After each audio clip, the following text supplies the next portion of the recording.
안녕하세요. 마가복음 성경 공부 10번째 시간입니다. 오늘 참여해 주셔서 감사드립니다. 기도하고 시작하겠습니다. 좋으신 하나님 아버지 감사합니다. 이렇게 귀한 날 하나님의 말씀 마가복음을 공부할 수 있도록 은혜 베푸시니 감사합니다. 우리의 구원자가 되시고 우리의 왕이 되시고 우리의 주님이 되시는 예수님을 깊이 만나는 시간 되게 하시고 성경을 통해 우리 가운데 말씀하시는 하나님의 선하신 뜻을 깨닫는 복된 시간 되도록 함께하여 주옵소서. 귀하신 예수님의 이름으로 기도드립니다. 아멘. 오늘은 제10과 예수님이 당하시는 배신과 재판입니다. 마가복음 14장 1절부터 15장 15절까지의 말씀입니다. 먼저 본문의 위치를 보겠습니다. 본문은 제3막의 3부입니다. 예루살렘에 입성하신 예수님은 대적자들과의 충돌이 있었습니다. 성전 정화 사건을 하시고 대적자들과 논쟁하셨습니다. 그리고 예루살렘 성에 대한 멸망에 대해서 예언하셨습니다. 이제 3부에서는 제자들과 마지막 유월절 식사를 하시고 겟세마네 동산에서 기도하신 후 체포되어 대제사장과 빌라도에게 신문받는 내용들이 기록되어 있습니다. 마가는 3부에서 예수님의 죽음과 부활 사건을 다루면서 빠르게 내용을 전개시키고 있습니다. 예수님의 유월절 식사, 성만찬 제정, 겟세마네 동산의 기도, 제자의 배신, 체포 등이 매우 간략하고 빠르게 전개됩니다. 마가가 이렇게 기록하는 이유는 예수님의 십자가 과정의 긴장감을 보조시키기 위해서입니다. 우리는 다음 주에 3부의 후반부 내용을 보게 될 것인데 그 내용에는 십자가의 사건과 예수님의 부활 소식 그리고 빈 무덤의 발견에 대한 내용들로 절정을 이루게 됩니다. 큰 그림을 그려보겠습니다. 3막 3부의 전반부 내용은 예수님의 장례를 위한 향유 사건이 있습니다. 그리고 그 밤에 예수님은 제자들과 마지막 유월절 식사를 하시며 성만찬을 제정하십니다. 겟세마네 동산에서 기도하실 때에 제자 중 가룟 유다가 예수님을 배반했습니다. 예수님은 대제사장의 뜰로 끌려가 공회 앞에서 재판을 받으십니다. 그 과정에서 베드로가 예수님을 배반하고 부인했습니다. 다시 예수님은 빌라도의 법정으로 끌려가 사형 판결을 받고 군인들의 희롱을 받습니다. 예수님이 이러한 순환의 과정 속에서 하나님의 구원 계획을 이루시기 위해서 적극적으로 순종하시며 구원의 주도권을 행사하시는 모습을 보여주고 있습니다. 마가는 하나님의 뜻이 이루어지는 과정에서 예수님을 죽이려는 사람들의 의도적이고 적극적인 행동이 필수적이라는 것을 확인시켜주고 있습니다. 그리고 유다의 역할에 주목합니다. 유다는 예수님의 구원 계획을 성취하는 과정에서 필수적인 사람입니다. 그러나 그 행동의 책임은 피할 수 없습니다. 하나님의 구원 계획과 인간의 행동이 함께 엮어져 이루어지는 구원 사건에서 하나님과 예수님의 최종 승리가 드러나고 있습니다. 묵상과 토론 질문을 위해서 중요 단어와 구절들을 공부하겠습니다. 마가복음 14장 1절부터 2절은 유대인들의 음모를 보여주고 있습니다. 마가복음 14장은 이틀이 지나면 유월절과 무교절이라 하는 내용으로 시작합니다. 마가복음 14장과 15장은 십자가 순환이 있기 하루 전인 목요일과 십자가 순환 당일 금요일의 일들을 기록하고 있습니다. 유월절은 헬라어로 파스카입니다. 그리고 히브리어로는 페사흐입니다. 페사흐는 넘어가다는 동사에서 유래하였습니다. 유대력으로 니산월, 우리 달력으로 3월과 4월 정도 14일이 시작되는 시점에 저녁 때 14일 낮에 양을 잡고 해가 진 후 15일 저녁에 유월절 식사로 마무리되었습니다. 유월절은 양고기, 쓴나물, 누룩 없는 빵을 먹는 절기입니다. 무교절은 니산월 15일부터 21일까지 누룩 없는 빵과 쓴나물을 먹는 절기입니다.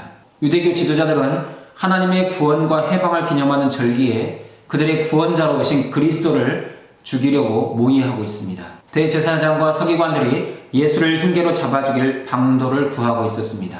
대적들은 예수님과의 논쟁을 통해서 예수님을 책잡을 만한 도덕적이거나 율법적인 흠을 전혀 발견하지 못했습니다. 그래서 이제 다른 교활한 방법을 찾기 시작합니다. 대제사장과 서기관들의 이러한 모습은 유죄 판결이 있기 전부터 처형 방법을 의논하는 것으로 불법입니다. 그들은 밀란이 날까 하여 명절에는 하지 말자고 의논합니다. 대적자들이 중요하게 생각하는 명절은 유월절입니다. 그런데 우리는 여기서 대적자들이 생각하는 유월절과 예수님이 생각하는 유월절의 의미가 다르다는 것을 알게 됩니다. 대적자들은 전통적인 유월절을 생각합니다. 전통적인 유월절은 이스라엘 백성들이 애굽의 종살이에서 해방되어 자유를 얻고 하나님의 언약 백성으로 세워지는 사건입니다. 그러나 예수님께서 순환과 죽음과 부활을 통해서 새롭게 세워가시는 유월절은 하나님의 새로운 백성, 교회가 세워지는 언약의 사건입니다. 마가복음 14장 3절부터 9절까지는 향유 옥합 사건입니다. 이 사건은 사복음서 모두에 기록되어 있습니다. 그러나 향유 사건이 기록된 위치는 각각 다릅니다.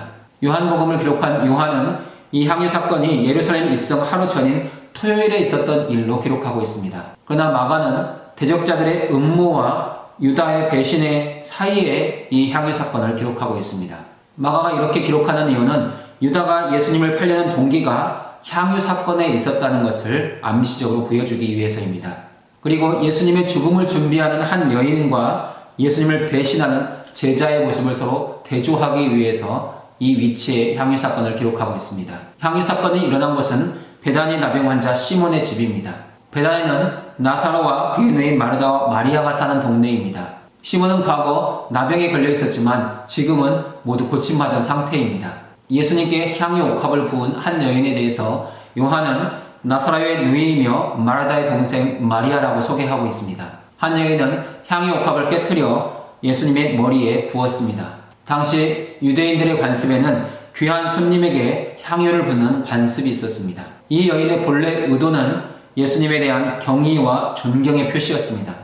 하지만 예수님은 그 사건을 자신을 향한 장례 준비라고 해석해 주십니다.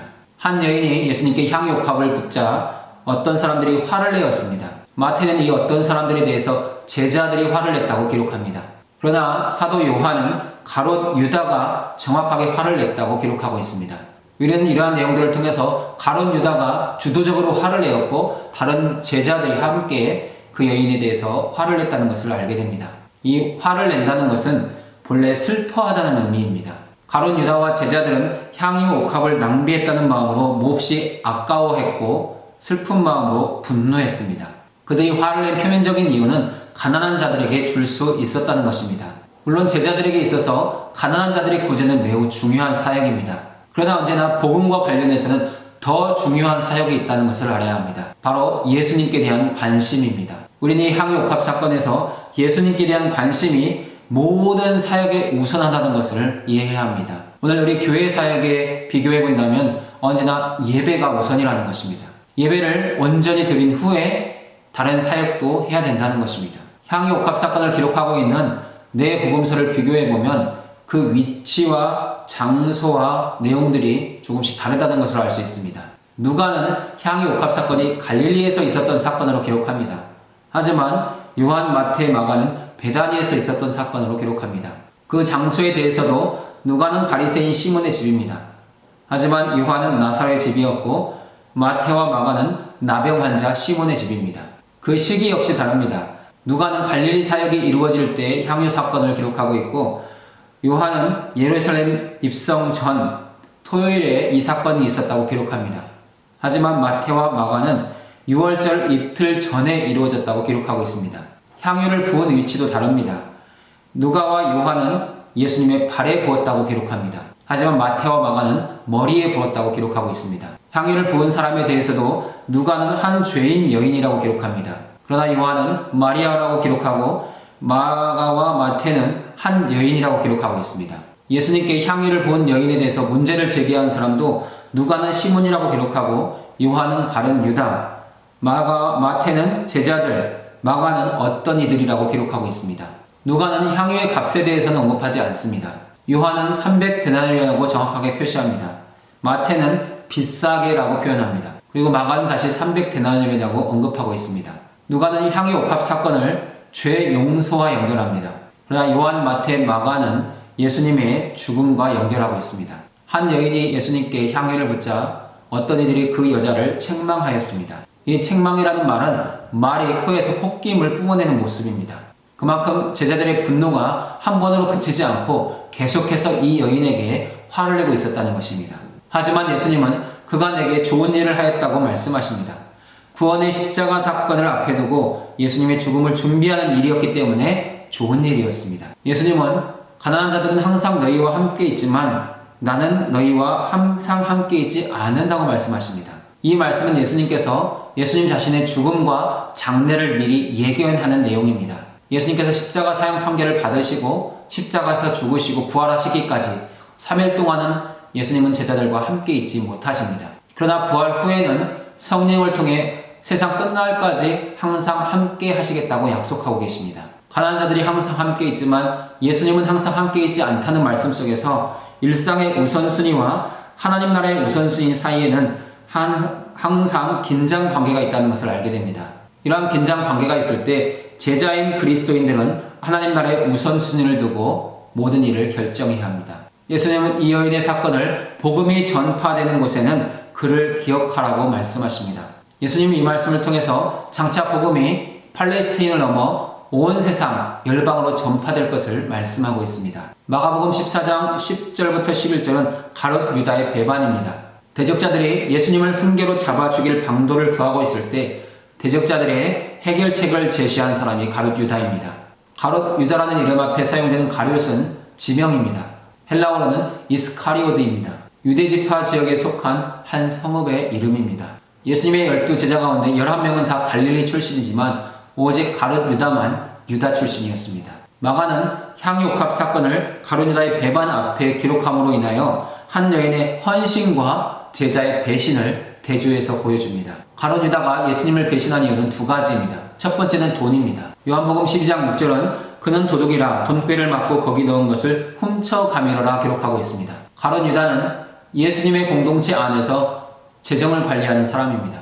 하지만 자기 개인적인 이익을 위해서 들어온 돈의 많은 부분을 자기 것으로 훔치고 있었습니다. 가룟 유다가 예수님을 배반한 두 번째 이유는 자신이 생각한 그리스도와 다른 모습에 실망했기 때문입니다. 가룟 유다는 영광 받으시는 그리스도를 생각하고 있습니다. 하지만 예수님은 계속해서 고난받는 그리스도를 말씀하고 있습니다. 마가복음 14장 12절부터 21절은 유월절 식사에 대한 내용입니다. 무교절 첫날 곧 유월절 양 잡는 날에 유월절 식사가 이루어졌습니다. 마가는 이방인 교회 성도들을 대상으로 하기 때문에 무교절을 첫날이라고 기록한 후에 양 잡는 날이라고 부연 설명하고 있습니다. 14일 저녁이 지나고 아침이 되면 유월절 양을 잡아 절기를 지키게 될 것입니다.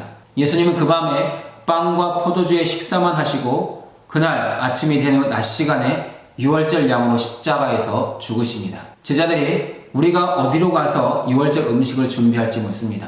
유월절을 지키는 순례객들은 유월절 음식을 거룩한 도성으로 여겼던 예루살렘 성 안에 들어가서 먹어야 된다고 생각했습니다. 제자들 역시 예수님과 함께 예루살렘 성 안에 들어가서 유월절 식사하기를 기대하고 있습니다. 예수님은 제자 중 둘을 보내십니다. 이 두 사람에 대해서 누가는 베드로와 요한을 보냈다고 기록하고 있습니다. 아마도 마가는 베드로에게 직접 들었기 때문에 다른 복음서 기록자들에 비해서 더 자세하게 기록할 수 있었을 것입니다. 예수님은 제자들에게 선생님의 말씀이 나의 객실이 어디 있느냐 물으라고 하십니다. 이 말씀을 통해서 우리는 예수님과 제자들이 유월절 식사를 하는 그 집의 주인이 이미 예수님을 알고 있었다는 것을 확인할 수 있습니다. 집 주인은 이미 자리를 펴고 준비한 큰 다락방을 마련한 후에 예수님을 기다리고 있는 중입니다. 제자들이 예수님을 모시고 갔을 때 예수님께서 말씀하신 대로 준비되어 있었습니다. 예수님과 제자들을 위한 객실은 예수님께서 말씀하시던 대로 준비되어 있었습니다. 이 표현은 유월절 식사가 예수님의 말씀대로 이루어졌음을 알려주면서 제자들이 예수님의 말씀대로 순종했다는 것을 전하고 있습니다. 날이 저물매 예수님은 그 12를 데리시고 예루살렘 성으로 들어가십니다. 이날은 유월절 하루 전날인 니산월 14일 오후 6시경입니다. 예수님과 제자들은 다 앉아 음식을 먹기 시작합니다. 여기서 앉았다는 것은 기대어 비스듬히 누워있다는 것입니다. 유대인들은 식사 시간에 비스듬히 누워서 기대어 식사하는 그러한 관습이 있었습니다. 예수님은 식사 도중 나와 함께 먹는 자가 나를 팔리라고 말씀하십니다. 나와 함께라는 것은 매우 친밀한 표현입니다. 하지만 고대 근동에서 함께 먹는 자를 배반하는 것은 가장 악한 배신 행위였습니다. 가룟 유다는 예수님의 이 말씀을 듣고서도 회개하거나 뉘우치지 않습니다. 오히려 자기 계획을 그대로 실행합니다. 이미 가룟 유다의 마음을 사단 마귀가 사로잡고 있기 때문입니다. 하지만 예수님이 그 말씀을 하시자 모든 제자들이 다 근심하였습니다. 제자들은 자신들 중 한 사람이 예수님을 팔 것이라는 말씀을 듣고 놀라서 당황하고 슬픈 마음으로 모두 주님께 묻기 시작합니다. 하나씩 나는 아니지요 묻습니다. 다른 제자들과 함께 가룟 유다도 이 질문에 동참했습니다. 이러한 표현을 통해서 마가는 노골적으로 가룟 유다의 위선 그 모습을 드러냅니다. 예수님은 나와 함께 그릇에 손을 넣는 자라고 말씀하십니다. 우리는 이 말씀 속에서 가룟 유다가 예수님께 가까이 앉아 있었다는 것을 알게 됩니다. 가룟 유다는 예수님과 한 그릇에 빵을 찍어 먹을 정도로 친밀한 관계였습니다. 예수님은 인자는 자기에 대하여 기록된 대로 간다고 말씀하십니다. 예수님의 십자가 죽음은 사람들의 배반과 결정에 의한 것이 아닙니다. 성경에 기록된 하나님의 뜻을 이루어 가시는 과정입니다. 그러나 하나님의 뜻을 이루기 위해서는 인자를 파는 그 사람이 필요합니다. 여기서 판다는 동사는 현재 수동태입니다. 지금 현재 파는 동작이 계속해서 이어져 가고 있다는 것입니다. 마가는 이러한 표현을 통해서 그 당시 상황의 긴박한 느낌을 우리에게 전해주고 있습니다. 예수님은 가룟 유다를 향하여 차라리 나지 아니하였더라면 이라고 말씀하십니다. 그리스도를 죽음에 넘겨주는 행위는 사단 마귀에 동조하는 씻을 수 없는 범죄입니다. 하나님의 진노를 불러오는 행위입니다. 예수님은 유다에게 회개의 기회를 주기 위해서 그리고 죄의 심각성을 말씀하고 계십니다. 하지만 가룟 유다는 회개하지 않습니다. 마가복음 14장 22절부터 26절은 주의 만찬 제정에 관한 말씀입니다. 예수님은 자신의 죽음을 확고히 하시면서 십자가 죽음의 영적인 의미를 밝히십니다. 주의 만찬은 세례와 함께 더불어 기독교 2대 성례 중 하나입니다. 우리는 성만찬이라고도 부릅니다. 그들, 예수님과 제자들이 함께 먹을 때 이 일이 있었습니다. 정식 유월절 식사는 아침이 된 후 낮에 먹는 것이기 때문에 예수님과 제자들의 식사에는 유월절 양고기는 없었습니다. 식사가 진행되는 동안 예수님께서 말씀하시기 시작합니다. 유월절 식사 속에서 전통적으로 한 가정의 가장은 유월절을 기념하는 식사 자리에 유월절과 그 음식에 대한 설명을 하게 되어 있었습니다. 그런데 예수님은 출애굽의 유월절에 대해서 말씀하시지 않고 예수님께서 행하시는 새로운 유월절에 대해서 설명하기 시작하십니다. 예수님은 새로운 가족, 교회의 가장으로서 빵과 포도주의 새로운 의미를 새로운 하나님의 백성인 제자들에게 설명하고 있습니다. 이 식사는 출애굽의 유월절보다 더 새롭고 더 큰 구원을 가져오는 식사로서 성만찬으로 발전하게 됩니다. 예수님은 떡을 가지사 축사하시고 떼어주시며 받으라, 이것은 내 몸이니라 말씀하십니다. 예수님은 떡과 자신을 일치시키셨습니다. 그리고 그 떡을 떼십니다. 이 떼는 행위는 예수님이 십자가에서 그 몸이 찢기시는 것을 내다오시는 상징적인 행동입니다. 그리고 받으라고 말씀하십니다. 이 받으라는 표현 안에는 새로운 이스라엘, 교회가 예수님의 죽음의 효력을 누려야 된다는 것을 강조하는 표현입니다. 제자인 교회와 성도들은 성만찬의 빵을 먹음으로 인해서 예수님의 구속적인 죽음의 의미를 되새기고 그 효력을 계속해서 누리며 살아갈 수 있습니다. 또한 주님은 떡을 먹은 후 잔을 가지사 주시며 이것은 내 피, 곧 언약의 피라고 말씀하십니다. 예수님이 주시는 잔은 새로운 언약을 위해 십자가 죽음을 당하시는 그리스도를 더 구체적으로 보여주고 있습니다. 시내산 언약에서 유월절 양의 피와 희생 제물의 피가 필요했듯이 하나님과 새로운 이스라엘 사이 언약이 맺어지기 위해서는 예수 그리스도의 피가 필요하게 됩니다.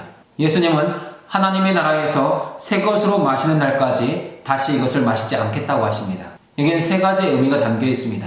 유월절 만찬 후 십자가에서 죽으실 것을 암시하는 것이 첫 번째 내용이고, 새로운 이스라엘, 교회 안에서 시행될 성만찬을 암시하는 것이 두 번째 내용이고, 구원받은 성도들이 하나님의 나라에서 어린 양의 혼인잔치에 참여하게 될 것을 미리 보여주는 내용이 세 번째 내용입니다. 예수님은 제자들과 식사하신 후 찬미하며 감람산으로 가셨습니다. 유월절 식사 후에 찬미하는 것은 유대인들의 관습이었고 유대인들의 전통이었습니다. 유월절 절기를 지키는 기간 동안에 예루살렘 영역 안에 머무는 것이 관례였기 때문에 예수님은 베다니로 가시지 않고 예루살렘 경내라고 할 수 있는 감람산으로 가셨습니다. 이 감람산은 마지막 기도, 십자가 사역의 준비, 대적들의 손에 넘겨지는 순환과 죽음의 길을 출발하는 자리라고 할 수 있습니다. 마가복음 14장 27절부터 31절은 베드로의 부인을 예고하고 있습니다. 예수님은 너희가 다 나를 버리리라 말씀하십니다.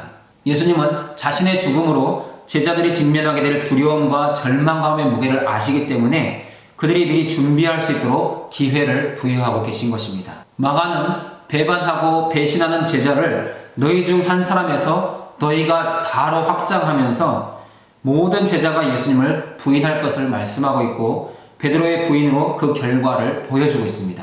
예수님은 스가랴의 말씀을 끌어와 기록된 바 내가 목자를 치리니 양들이 흩어지리라 말씀하십니다. 예수님은 자신의 죽음을 스가랴의 예언을 통해서 해석하고 있습니다. 하지만 예수님은 자신의 양들이 흩어질지라도 다시 그 양떼를 모으실 것입니다. 예수님은 참된 목자이시기 때문입니다. 예수님은 스가랴의 예언을 인용하신 후 그러나 내가 살아난 후에 너희보다 먼저 갈릴리로 가리라고 말씀하십니다. 예수님이 살아난다는 말씀을 통해서 제자들에게는 큰 위로와 용기가 되었을 것입니다. 예수님은 이 말씀을 통해서 십자가의 죽음이 부활을 전제하고 있다는 것을 보여주고 있습니다. 성경은 예루살렘과 갈릴리를 대조적으로 보여줍니다. 예루살렘은 하나님의 도성이었지만 예수님에게 거절과 죽음의 장소가 됩니다. 제자들에게는 실패의 장소가 됩니다. 하지만 천대받고 무시받던 갈릴리는 예수님의 부활의 승리와 그로 인한 회복의 장소가 됩니다.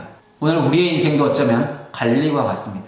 늘 많은 사람들에게 무시와 천대를 받지만 주님을 모실 때, 부활의 주님이 우리의 인생 가운데 들어오실 때 우리의 인생에도 승리가 있고 회복의 역사가 일어나게 될 것입니다.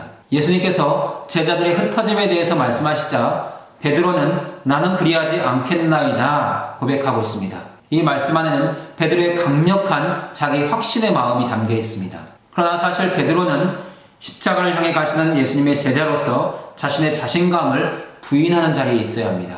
예수님은 자기를 부인하고 자기 십자가를 지고 나를 따르는 사람이 제자라고 말씀하십니다. 베드로가 호언장담하는 자신을 부인하지 않으면 결국은 예수님을 부인하기 때문입니다. 우리는 이러한 말씀을 통해서 제자된 교회와 성도들이 자기를 부인하는데 실패하면 결국 예수님을 부인하게 된다는 것을 배우게 됩니다. 오늘 사랑하는 여러분은 자기를 부인하고 계십니까? 자기 십자가를 지고 예수님을 따라가고 계십니까? 자기를 부인하고 예수님을 고백할 수 있으시길 바랍니다. 예수님은 베드로에게 내가 3번 나를 부인하리라 말씀하십니다. 유대인에게 있어서 3은 완전을 의미하는 숫자입니다. 이러한 표현은 베드로가 예수님을 철저하게 그리고 완전하게 부인할 것을 예고하고 있는 말씀입니다. 마가복음 14장 32절부터 42절은 겟셋마네의 기도입니다. 그들이 겟셋마네라 하는 곳의 이름에 이 겟셋마네는 감람산 서편 경사면에 위치한 동산입니다.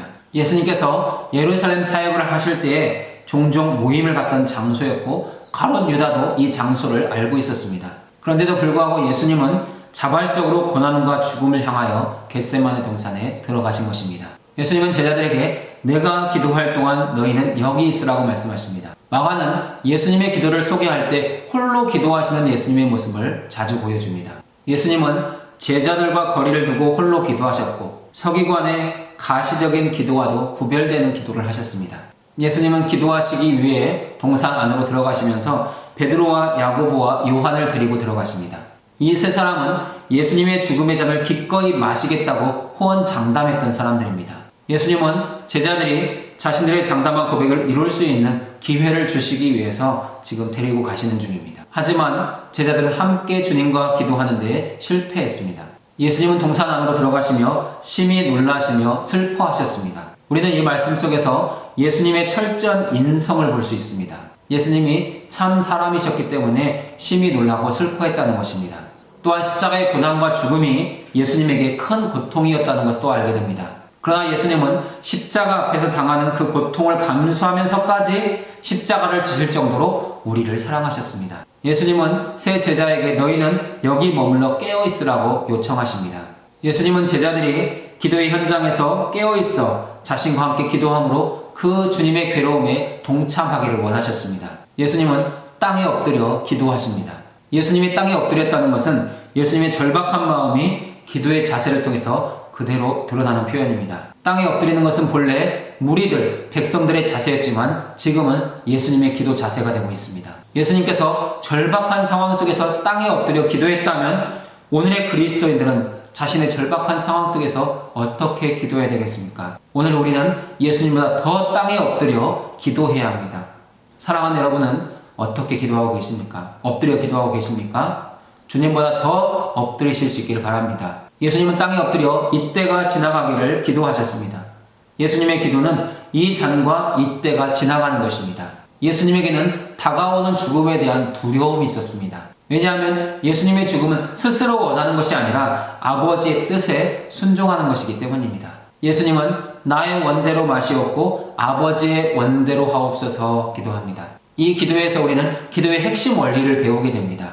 기도는 내가 원하는 것이 아니라 하나님께서 원하시는 것을 간구하는 것입니다. 기도는 하나님의 뜻을 바꾸는 것이 아니라 내 뜻을 바꾸는 것입니다. 기도는 우리가 원하는 것이 하나님의 뜻이 아닐 경우에는 하나님의 뜻에 순종할 마음을 주시도록 기도하는 것입니다. 그래서 우리를 통해서 우리의 뜻이 아니라 하나님의 뜻이 이루어지는 것이 기도입니다. 첫 번째 기도하신 예수님은 제자들에게 오셔서 그들이 자는 것을 보십니다. 예수님의 엎드려 기도하는 간절한 기도와 달리 제자들은 잠에 빠져 있습니다. 사실 제자들은 분주한 하루 일과와 유월절 만찬 준비, 식사로 육체적으로 몹시 피곤한 상태입니다. 또한 예수님의 계속적인 순환 예고에 대해서 심적인 압박감도 느끼고 있는 상태입니다. 하지만 예수님의 요청처럼 한 시간도 깨어있을 수 없는 그런 연약한 사람들입니다. 우리는 예수님의 이러한 표현 안에서 자기를 부인하지 못하고 호언장담하던 제자들의 실패, 베드로의 실패를 보게 됩니다. 예수님은 시험에 들지 않게 깨어 기도하라고 말씀하십니다. 베드로가 실패한 이유는 행동보다 말이 앞섰기 때문입니다. 오늘 우리가 실패하지 않기 위해서는 예수님과 같은 기도가 필요합니다. 예수님은 세 제자에게 마음은 원이로되 육신이 약하다고 말씀하십니다. 오늘 우리의 기도를 막는 가장 큰 장애물이 있다면 육신의 연약함입니다. 그러나 육신의 연약함은 언제나 핑계가 될 수는 없습니다. 우리는 육신이 연약하기 때문에 더 간절히 기도해야 되는 것입니다. 사랑하는 여러분, 기도의 자리에, 기도의 골방에 들어가실 수 있기를 바랍니다. 예수님은 다시 나가서 동일한 기도로 한 번 더 기도하십니다. 예수님이 이렇게 기도하는 것은 하나님의 뜻을 이룰 수 있는, 그리고 받아들일 수 있는 능력을 얻기 위해서입니다. 오늘 우리의 기도의 내용이 늘 동일할지라도 하나님의 뜻을 향해 나가는 것이 중요합니다. 사실 우리의 기도의 내용 어느는 쉽게 바뀌지 않습니다. 하지만 그 내용을 가지고 하나님의 뜻을 구하며 진실한 마음으로 나가면 하나님께서 우리의 기도를 바꾸어 주십니다. 예수님은 다시 오셔서 제자들이 자는 것을 보십니다. 제자들은 육체적인 피로와 늦은 밤 시간을 견디지 못하고 깊은 잠에 빠져 있습니다. 그러나 제자는 아무리 피곤하고 깊은 밤의 시간을 보낼지라도 기도로 깨어있는데 성공해야 합니다. 예수님은 세 번째 오셔서 제자들에게 말씀하십니다. 예수님은 세 번의 기도를 통해서 하나님의 뜻에 완전히 자신을 복종시킬 수 있는 능력, 믿음을 얻으셨습니다. 예수님이 이제 제자들에게 자고 쉬라고 말씀하십니다. 예수님께서 모든 준비가 다 되셨기 때문에 제자들이 함께 깨어 기도할 필요가 없어진 것입니다. 우리는 이 말씀 속에서 우리가 기도할 수 있는 때가 있고 봉사할 수 있는 때가 있고 주님을 섬길 수 있는 때가 있다는 것을 알게 됩니다. 주님이 우리를 자고 쉬라고 하기 전에 우리가 주님께 할 수 있는 가장 최선의 모양으로 섬기고 봉사하고 기도하고 예배하시면 좋겠습니다. 예수님은 세 제자에게 일어나 함께 가자고 말씀하십니다. 예수님은 하나님의 뜻을 적극적으로 받아들이고 순종하면서 구원의 주도권을 행사하십니다. 그리고 주님의 그 구원사에게 제자들도 동참할 수 있도록 항상 초대해 주십니다. 마가복음 14장 43절부터 50절은 예수님의 체포 장면입니다. 이제 예수님은 체포되시면 제자들이 아니라 대적자들과 함께 하게 됩니다. 체포되신 후 예수님은 거의 말씀이 없으십니다. 예수님은 지금까지 능동적으로 사역과 구원의 주도권을 가지셨는데 체포되신 후에는 그들의 그릇된 대우를 견디시는 수동적인 희생자의 모습으로 보여지고 있습니다. 이러한 모든 말씀은 예수님이 이미 말씀하신 순환 예고를 이루는 과정이었고 예수님이 힘없는 희생자가 아니라 하나님의 뜻을 향해 자발적으로 순종하며 모든 상황을 주도해 가시는 분으로 이해해야 합니다. 예수님께서 세 제자에게 말씀하실 때 가룟 유다가 찾아왔습니다. 예수님이 말씀하시는 과정에 가룟 유다가 끼어드는 것은 이후에 이어질 순환 과정이 매우 신속하게 전개될 것이라는 것을 암시하고 있습니다. 가룟 유다는 이미 그들과 함께 군호를 짰습니다. 군호는 양자 간의 협의에 의해 정해진 신호입니다. 우리는 이 군호라는 단어를 통해서 가룟 유다가 얼마나 철저하게 예수님을 배신했는지 알 수 있습니다. 유다와 그들이 짠 군호는 입맞춤입니다. 내가 입맞추는 자가. 유대 사회에서 제자와 스승의 입맞춤은 일반적인 인사였습니다. 우리가 성경에서 입맞추는 장면들을 정리해보면 이 입맞춤에는 영적인 깊은 의미가 있다는 것을 알게 됩니다. 첫 번째 입맞춤은 가장 깊은 사랑의 표현입니다. 두 번째 입맞춤은 친밀감의 외적인 표시입니다. 세 번째 입맞춤은 교회 공동체의 인사였습니다. 이처럼 입맞춤은 깊은 사랑과 친밀감의 표시인데 가룟 유다는 그 입맞춤을 배신의 군호로 사용하고 있습니다. 가룟 유다는 예수님과 입맞춘 후에 마가복음에서 사라집니다. 가룟 유다는 예수님을 붙잡아 단단히 끌어가라고 요청하고 있습니다. 유다가 이렇게 요청하는 것은 예수님이나 다른 제자들의 저항에 대한 대비책입니다. 가룟 유다는 예수님에 대해서 대단히 잘못 이해하고 있는 상태였습니다. 예수님의 체포 과정에서 곁에 서 있는 자 중 한 사람이 칼을 빼어 대제사장의 종을 쳐서 그 귀를 떨어뜨립니다. 사도 요한은 이 행동을 한 사람이 베드로이고 그 피해자가 말고라고 밝히고 있습니다. 예수님은 너희가 강도를 잡는 것 같이 라고 말씀하십니다. 예수님이 말씀하신 이 강도라는 표현 안에는 중요한 영적 의미가 있습니다. 예수님은 성전 정화 사건의 현장에서 성전을 강도의 소굴리라고 말씀하셨습니다. 이제 무리들이 예수님을 마치 강도처럼 붙잡고 있습니다. 마지막 예수님은 강도들과 함께 십자가에 달리실 것입니다. 예수님의 순환은 처음부터 마지막까지 강도와 관련되어 있습니다. 이러한 강도와 연결된 예수님의 사역은 성경을 성취하는 사건입니다. 이사야는 그가 범죄자 중 하나로 헤아림을 받았음이니라 말씀하고 있습니다. 예수님이 체포되자 제자들이 다 예수를 버리고 도망하였습니다. 그들은 모두 주님을 부인하지 않겠다고 장담하던 사람들입니다. 하지만 자신감만 넘쳤을 뿐 기도로 준비되지 않았기 때문에 그 중요한 순간에 주님을 버리고 도망하는 것입니다. 오늘 우리도 마찬가지입니다. 기도로 준비되지 않으면 주님의 어떤 사역도 감당할 수 없습니다. 늘 도망치고 피해 다닐 뿐입니다. 기도로 여러분의 마음을 준비하시고 여러분의 사역을, 하나님의 뜻을 준비하실 수 있기를 바랍니다. 마가복음 14장 51절과 52절은 벗은 몸으로 도망한 한 청년을 보여주고 있습니다. 이 내용은 마가복음에만 기록된 내용입니다. 한 청년에 대해서 많은 주석가들은 이 청년이 마가 자신이었을 거다 주장하고 있습니다. 왜냐하면 지극히 개인적인 내용이기 때문에 본인 아니고서는 알 수 없다는 것입니다. 이 청년은 배 혼리분을 두르고 있었습니다. 배 혼리불로 번역된 단어는 신돈입니다. 이것은 고운 천입니다. 이 천은 매우 비싸고 귀했습니다. 시체를 싸는 용도로 사용되었고 부자들의 잠옷이나 시원한 겉옷을 만들 때 사용되었습니다. 우리는 이 혼리불을 통해서 이 한 청년이 상당히 부유한 사람이었다는 것을 알게 됩니다. 실제로 마가의 어머니는 예루살렘에 120명 이상이 들어갈 수 있는 큰 다락방을 가진 집의 부유한 사람이었습니다. 한 청년은 벗은 몸으로 도망합니다. 마가는 이 표현을 통해서 예수님을 따르던 11제자만 도망간 것이 아니라 모든 사람이 다 예수님에게서 떠나갔다는 것을 보여주고 있습니다. 예수님은 십자가 사역을 앞에 두시고 철저하게 홀로 계셨습니다. 마가복음 14장 53절부터 66절은 공회 앞에서의 신문입니다. 무리들은 예수님을 끌고 대제사장에로 갔습니다. 예수님을 붙잡은 무리들은 예수님을 대제사장에게 끌고 가서 자신들을 파송한 대제사장과 장로들과 서기관들에게 인계하고 있습니다. 마가는 이러한 표현을 통해서 예수님께서 순환을 예고하신 그대로 지금 이루어져 가고 있다는 것을 보여주고 있습니다. 베드로는 요한의 도움으로 뜰 안까지 들어갔습니다. 그러나 이 표현 안에는 베드로가 곧 예수님을 부인하게 될 것, 그리고 저주하게 될 것이라는 복선이 깔려 있습니다. 그 밤에 대제사장들과 온 공회가 모였습니다. 이들은 예수님을 신문하는 주체입니다. 공회는 71명의 제사장, 장로, 서기관들로 구성되어 있습니다.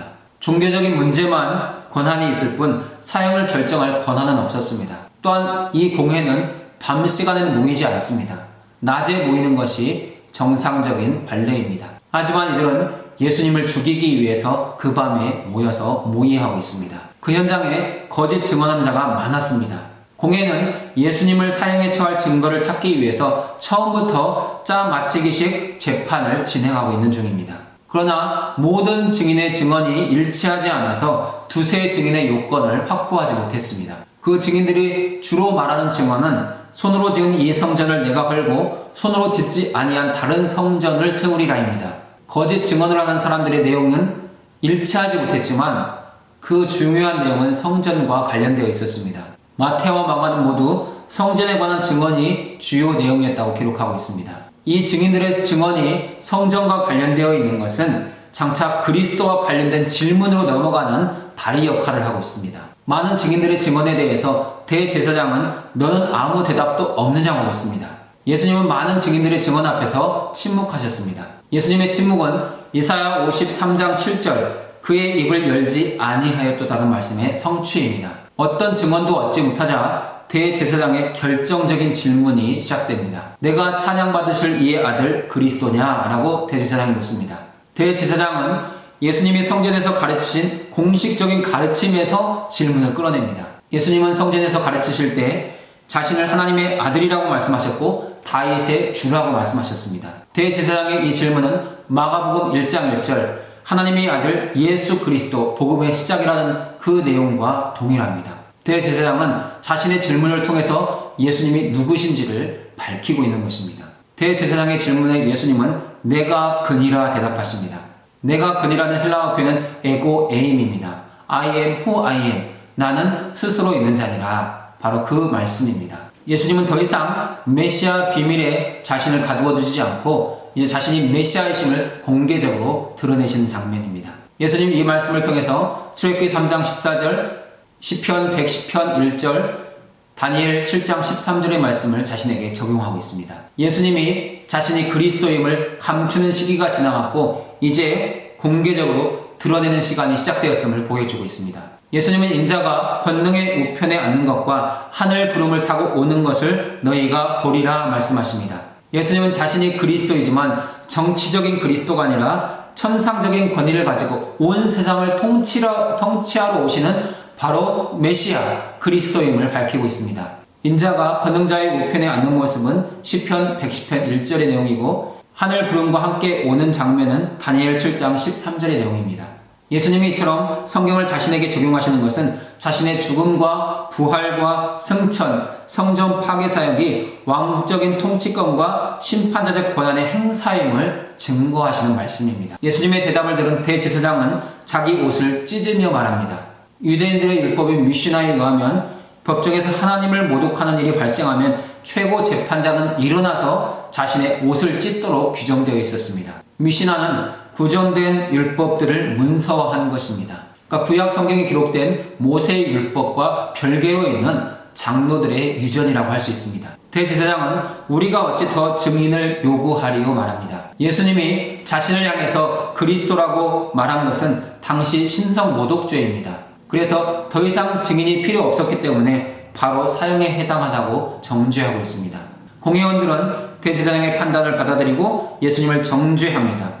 그러나 그들은 사형을 원도할 집행 권한이 없기 때문에 로마 총독 빌라도에게 정식 재판을 요청하게 됩니다. 무리들은 침을 뱉으며 주먹으로 치며 예수님을 비난하고 조롱합니다. 무리들의 이러한 행동은 예수님의 신성 모독으로부터 자신들을 분리시키는 조치입니다. 마가복음 14장 66절부터 72절은 베드로의 부인과 저주의 내용입니다. 베드로가 아랫뜰에 있었습니다. 베드로는 예수님이 체포되는 것을 보고 따라와 요한의 인도로 뜰 안까지 들어와 있는 상태입니다. 그러나 그 뜰 안에서 회를 거듭할수록 베드로의 부인은 점점 그 강도가 깊어지는 것을 볼 수 있습니다. 첫 번째 예수님에 대한 부인은 하녀 앞에서 이루어집니다. 이때 부인은 개인적인 부인입니다. 베드로는 그 하녀에게만 나는 네가 말하는 것이 무엇인지 알지도 못하고 깨닫지 못한다. 그 하인에게 개인적으로 고백했습니다. 하지만 잠시 후 하녀와 곁에 있는 자들에게 이제 공개적으로 예수님을 부인합니다. 그 후에 베드로는 곁에 있는 자들을 향해서 공개적으로 저주하는 모습까지 보여줍니다. 저주하며 맹세하여 이르되 나는 너희가 말하는 이 사람을 알지 못하노라. 베드로가 예수님을 향해서 이 사람이라고 표현하는 것은 예수님과 자신을 최대한 거리두기를 하는 것입니다. 사실 베드로의 이러한 모습이 우리의 모습이기도 합니다. 우리의 이익과 목적과 자신을 보호하기 위해서 우리는 때때로 예수님을 주님이라고 말하지 못하고 이 사람이라는 표현을 쓸 수도 있다는 것입니다. 그 하녀는 베드로를 향해서 나사렛 예수와 함께 있었다고 말합니다. 당시 나사렛은 유대인들에게 천대받는 마을이었으며 예루살렘 사람들에게는 경멸의 대상이었습니다. 그 하녀는 너도 갈릴리 사람이니 말합니다. 왜냐하면 베드로가 갈릴리 지방의 특유의 억양을 가지고 있었기 때문에 쉽게 구별되었다는 것입니다. 베드로의 부인과 저주가 이루어지자 닭이 두 번째 울었습니다. 이 닭이 우는 것은 예수님의 예견이 완전히 성취되는 장면입니다. 베드로는 예수님께서 이미 말씀하신 예수님을 향한 부인, 자신의 후원 장담, 기도하지 못한 그 모습들이 생각나서 통회하고 울며 회개합니다. 베드로의 이러한 즉각적인 회개는 용서의 은혜를 가져옵니다. 마가복음 15장 1절부터 5절은 빌라도의 신문 장면입니다. 마가는 예수님에 대한 신문 장면을 매우 간략하게 소개하고 있습니다. 다른 복음서들을 종합해보면 예수님은 체포된 후에 대제사장인 가야바의 장인 안나스의 집에서 첫 번째 신문을 받습니다. 그 후에 빌라도의 법정에서 두 번째 신문을 받습니다. 빌라도는 자신이 결정을 내리지 못하자 갈릴리 분봉왕 헤롯 안디바에게 보내서 세 번째 신문을 받게 합니다. 헤롯 안디바는 다시 빌라도에게 예수님을 보냅니다. 그래서 빌라도의 2차 신문을 통해서 빌라도는 십자가 사형 판결을 내립니다. 그런데 마가는 이러한 가야바의 판결과 빌라도의 최종 판결로만 예수님이 십자가 사형에 처해진 사실을 전달하고 있습니다. 새벽에 대제사장들이 즉시 장로들과 서기관들과 온 공회와 더불어 예수님을 어떻게 할지 결정합니다. 예수님에 대한 밤샘 조사 후에 정식적인 공회가 소집된 것입니다. 공회는 예수님께 신성모독죄를 적용합니다. 그리고 빌라도에게 넘겨주었습니다. 공회는 예수님에게 사형을 판결하고 집행할 권한이 없기 때문에 그 권한을 가진 로마 총독에게 정식 재판을 요청하는 것입니다. 빌라도가 예수님께 내가 유대인의 왕이냐 묻습니다. 사실 로마 총독에게 신성모독죄는 아무런 의미가 없습니다. 신성모독죄는 유대인들의 종교에 관한 것이기 때문입니다. 그래서 공회는 예수님을 고발하면서 사형 선고를 내릴 만한 죄목을 만들어내기 시작합니다. 당시 유대에 대한 실제 통치권은 빌라도에게 있었기 때문에 예수님이 유대인의 왕으로 부르는 것은 굉장한 비웃음거리였고 조롱의 대상이었습니다. 빌라도의 질문 안에는 예수님을 향해서 내가 예전에 유대인의 왕으로 행세했다면 지금은 아니라고 말해라, 그런 의미가 담겨 있습니다. 유대인의 왕이라는 호칭은 예수님의 재판 과정에서 계속해서 언급되는 죄목입니다. 빌라도의 질문에 대해서 예수님께서 이르시되 내 말이 옳도다 말씀하십니다. 예수님의 이 대답은 그리스도라는 의미에서 유대인의 진정한 왕이라는 의미이고 정치적인 왕은 아니라는 뜻이었습니다. 대제사장들과 공회는 여러 가지로 예수님을 고발합니다. 누가는 그 내용에 대해서 세 가지를 기록하고 있습니다. 첫 번째는 백성을 미혹했다는 것이고, 두 번째는 가이사에게 세금 바치는 것을 금지했다는 것이고, 세 번째는 자칭 왕 그리스도라 하였다는 것입니다. 이 가운데 가이사에게 세금을 바치는 것이 로마 총독인 빌라도가 이 가운데 백성을 미혹하는 것과 가이사에게 세금을 바치는 문제가 예수님께 유죄 판결을 내릴 수 있는 결정적인 근거가 될 수 있습니다. 예수님께서 아무 말씀이 없자 빌라도가 아무 대답도 없느냐 묻습니다. 예수님의 침묵은 이사야 53장 7절을 성취하기 위함입니다. 빌라도가 놀랍게 여겼습니다. 예수님은 총독의 권위에 위축되지 않으시고 하나님의 뜻에 순종하는 데만 집중하고 있었습니다. 빌라도는 예수님께 호감을 갖고 재판 과정에서 예수님을 구하려고 시도하는 중입니다. 마가복음 15장 6절부터 15절은 십자가 선고를 받으시는 장면을 보여주고 있습니다. 명절이 되면 죄수 한 사람을 놓아주는 전례가 있었습니다. 6월절과 같은 유대인의 명절에 죄수에 대한 특별 사면을 기록하고 있는 것은 복음서가 유일합니다. 하지만 주 62년부터 64년에 총독 알비누스가 수차례 특별 사면으로서 죄수들을 풀어주었다는 기록이 요세푸스의 역사 기록에 있습니다. 죄수 가운데 바라바라 하는 자가 있었습니다. 이 바라바는 밀란을 꾸미고 밀란 중에 살인한 자입니다. 바라바가 꾸민 밀란은 유대를 로마로부터 독립시키기 위한 민족주의 운동입니다. 바라바는 백성의 지지를 받는 민족주의적 혁명가였습니다. 로마 총독에게는 상당히 껄끄러운 죄수입니다. 요한은 이 바라바를 향해서 강도라고 지칭하고 있습니다. 빌라도의 법정에 모여있던 무리들이 전례대로 하여 주기를 요구하고 있습니다.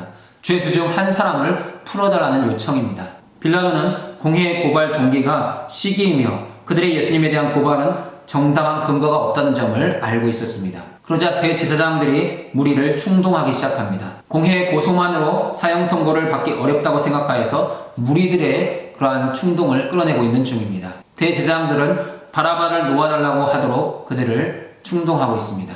바라바는 대제사장이나 빌라도에게 모두 위협적인 존재입니다. 그러나 대제사장들은 예수님이 더 위협적인 존재라고 생각했습니다.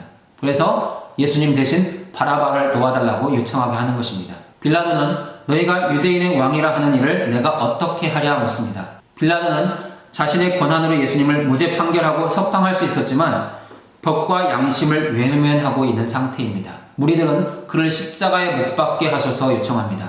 십자가 사형은 로마 지역의 정치범과 흉악범들에게 부과하던 사형 방식입니다. 빌라도가 이르되 어찌 됨이냐 무슨 악한 일을 하였느냐 묻습니다. 빌라도는 예수님에게서 사형에 처할 만한 증거를 얻지 못했기 때문에 예수님의 죽음에 대한 책임을 회피하려 하고 있습니다. 마태복음 27장 24절은 빌라도가 무리 앞에서 손을 씻으며 이르되 이 사람의 피에 대하여는 나는 무죄하니 너희가 당하라 말하는 장면이 있습니다. 그러나 빌라도는 무리에게 만족을 주고자 하여 그들이 원하는 판결을 내립니다. 빌라도는 법과 양심에 따라 판결하지 않고 자신의 정치적인 목적을 위해서 무리들의 요구를 들어주고 있습니다. 예수는 채찍질하고 십자가에 못 박히게 넘겨주니라. 여기에 십자가 처형 방식이 있습니다. 먼저 채찍질이 있습니다. 죽음을 앞당기기 위한 조치입니다. 그리고 십자가에 목옷을 박습니다. 가장 잔인한 사형 방식입니다. 그리고 다리를 꺾어 죽음을 확인하게 됩니다. 하지만 예수님은 다리를 꺾기 전에 이미 죽어 있었기 때문에 창으로 그 옆구리를 찔러서 물과 피가 다 쏟아지는 것으로 죽음을 확인하는 것을 볼 수 있습니다. 이상의 내용을 토대로 묵상과 질문을 한번 나누어 보겠습니다. 1번 질문입니다. 마가복음 14장을 여는 구절은 본문 이야기를 6월절과 같은 유대인에게 중요한 절기의 맥락에 놓고 봅니다.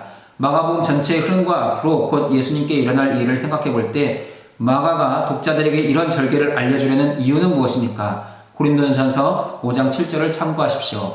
고린도전서 5장 7절은 우리의 6월절 양, 곧 그리스도께서 희생되셨느니라입니다. 마가가 예수님의 순환과 죽음을 이야기하면서 6월절을 언급하는 것은 예수님이 모든 죄인들의 구원을 위해 십자가에서 죽음당하시는 6월절 양이 되심을 암시하기 위해서입니다. 예수님께서 제자들과 마지막 식사를 하시는 6월절 마지막 식사 자리에서도 빵과 잔만 있을 뿐 6월절 양고기는 등장하지 않습니다. 예수님 자신이 6월절 어린 양이시기 때문입니다.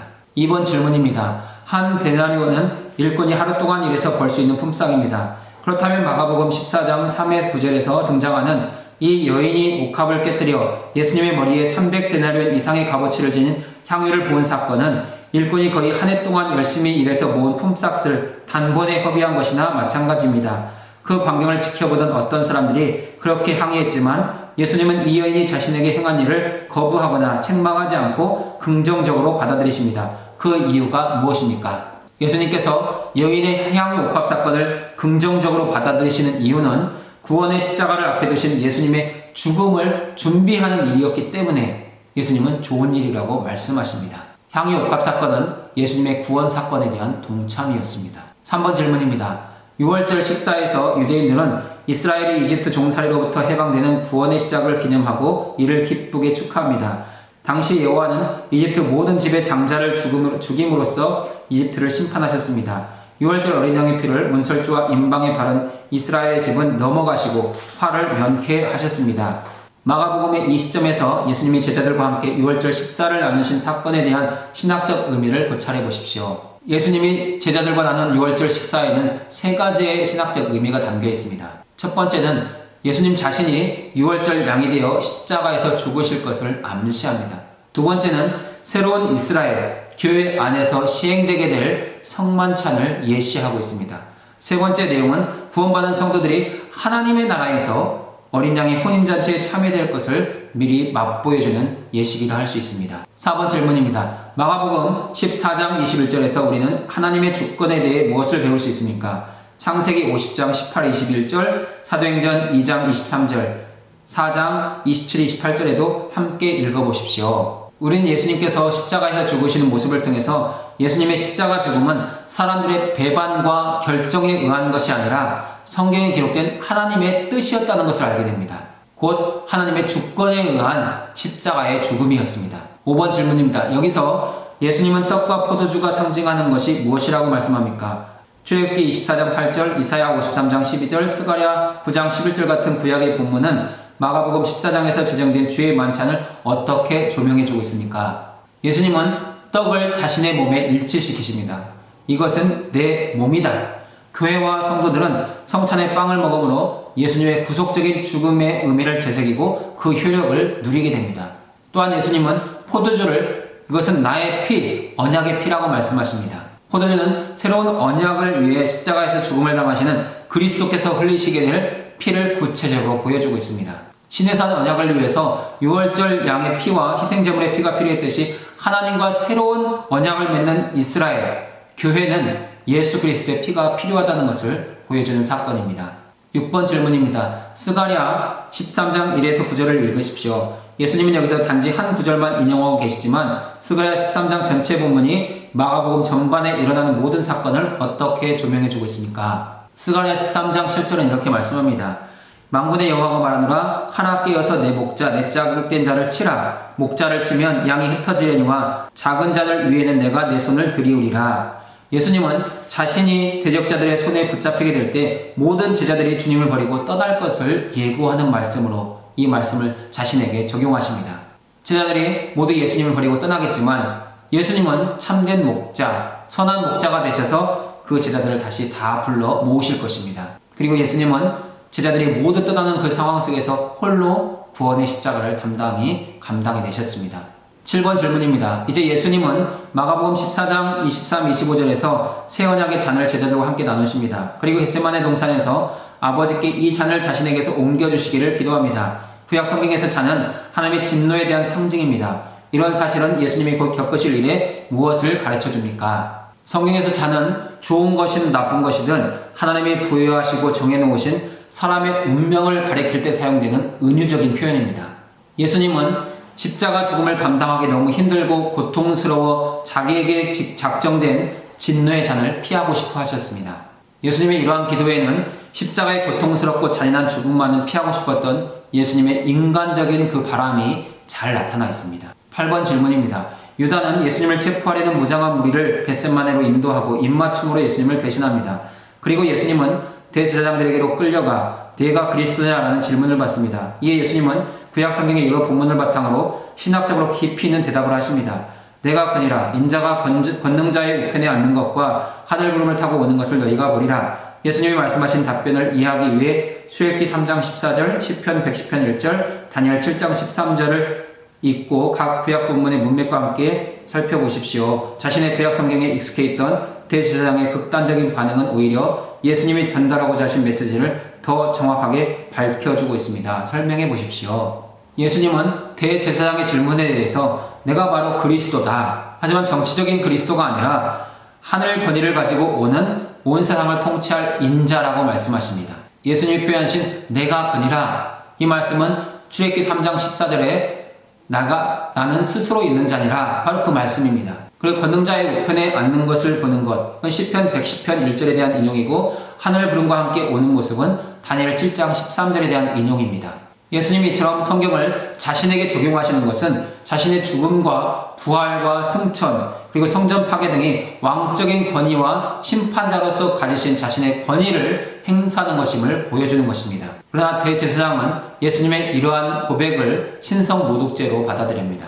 9번 질문입니다. 베드로가 예수님을 부인하는 장면은 예수님의 생애의 마지막 날들에 대한 이야기를 어떻게 전개해 갑니까? 다시 말하면 마지막 주간 동안 예수님이 겪으셨던 고통에 대해 우리가 알 수 있는 것은 무엇입니까? 예수님은 이 세상의 구원을 위해 십자가 고난의 길을 향해 나아가실 때 가장 믿고 가장 의지했고 가장 친밀했던 제자들의 부인과 저주와 배반을 겪으셨습니다. 또한 자기가 친밀하다고 생각했던 제자에게 팔리셨습니다. 예수님은 모든 제자들이 떠나는 것을 보면서 심리적으로 홀로 남는 고통을 겪으셨습니다. 예수님은 십자가 앞에서 철저하게 홀로 계셨습니다. 예수님이 십자가 앞에서 홀로 계셨기 때문에 오늘 우리는 홀로 있지 않습니다. 바로 그 주님이 우리와 함께 하십니다. 10번 마지막 질문입니다. 마가복음 15장 1절부터 15절에서 우리는 예수님이 온 공회 앞, 즉 유대인의 사내들인으로 끌려가셨음을 봅니다. 여기서 예수님은 빌라도의 사법권 아래 십자가형을 선고받습니다. 15장에서 발견되는 모순은 무엇입니까? 빌라도가 예수님에게 묻는 질문이 무엇인지, 예수님을 고발하는 자들은 누구인지, 그리고 빌라도가 누구를 도와주는지 생각해 보십시오. 15장 1절부터 15절에서 발견되는 모순은 대제사장과 공회가 예수님을 고발하여 사형 선고를 이끌어내고 있다는 것입니다. 예수님은 구원의 절기 6월절에 온 세상을 구원하는 그리스도 메시아로 오셨습니다.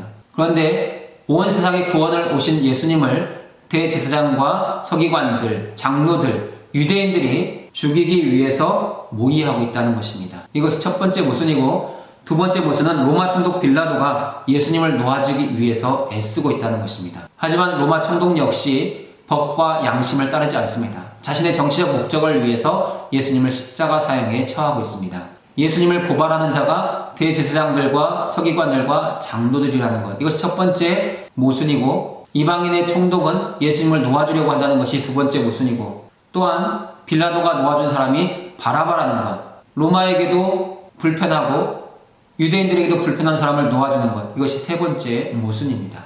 이러한 내용을 토대로 복음신앙 메시지, 성경신앙 메시지, 조직신앙 메시지를 나누어 보겠습니다. 첫 번째 복음신앙 메시지는 응답되지 않는 기도입니다.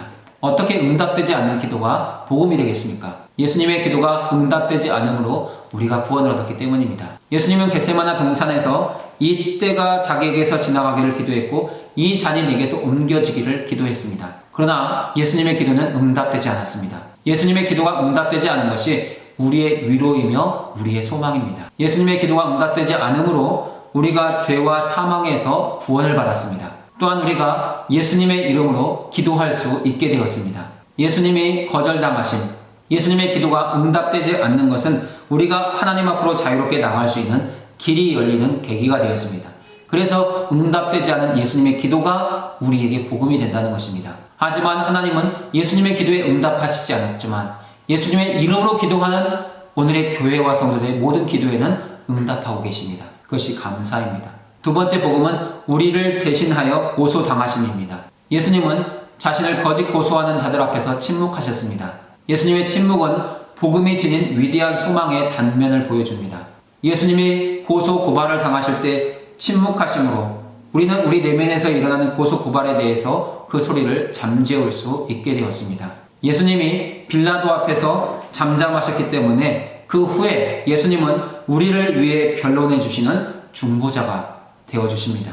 첫 번째 성경신앙 메시지는 유월절 어린 양입니다. 마가복음 14장은 유월절 사건과 관련된 이야기로 가득합니다. 유대인들은 애굽의 종살이에서 해방된 이후로 매년 유월절을 지켰습니다. 해방은 어린 양이 흘린 피로써 이루어졌습니다. 예수님은 제자들과 함께 유월절을 기념하시면서 가장 위대한 해방을 기대하십니다. 예수님은 또 다른 어린 양, 유월절 양이 되셔서 자신의 피로 피난처를 삼는 이들을 구원하시기 위해 죽임을 당하실 것입니다. 두 번째 성경신앙 메시지는 동산입니다. 성경은 생명나무 동산의 하나님 백성으로 시작하여 생명나무 동산의 새로운 하나님의 백성으로 끝을 맺습니다. 이 과정에서 죄로 물든 첫 동산이 하나님과 회복된 교제를 누리는 동산으로 회복되어집니다. 이 회복이 겟세마네 동산의 마지막 아담인 그리스도가 잡히시고 죽임당하시고 끌려가심으로부터 시작됩니다. 조직신앙 메시지에 두 가지가 있습니다. 첫 번째 메시지는 하나님의 신적 주권입니다. 보통 사람들은 하나님의 주권에 대해서 오해합니다. 하나님의 주권이 강조되면 인간의 책임이 소홀해집니다. 만약 인간의 책임이 강조된다면 하나님의 주권을 가볍게 여길 수 있습니다. 예수님은 인자는 자기에 대하여 기록된 대로 간다고 말씀합니다. 이것이 하나님의 주권입니다.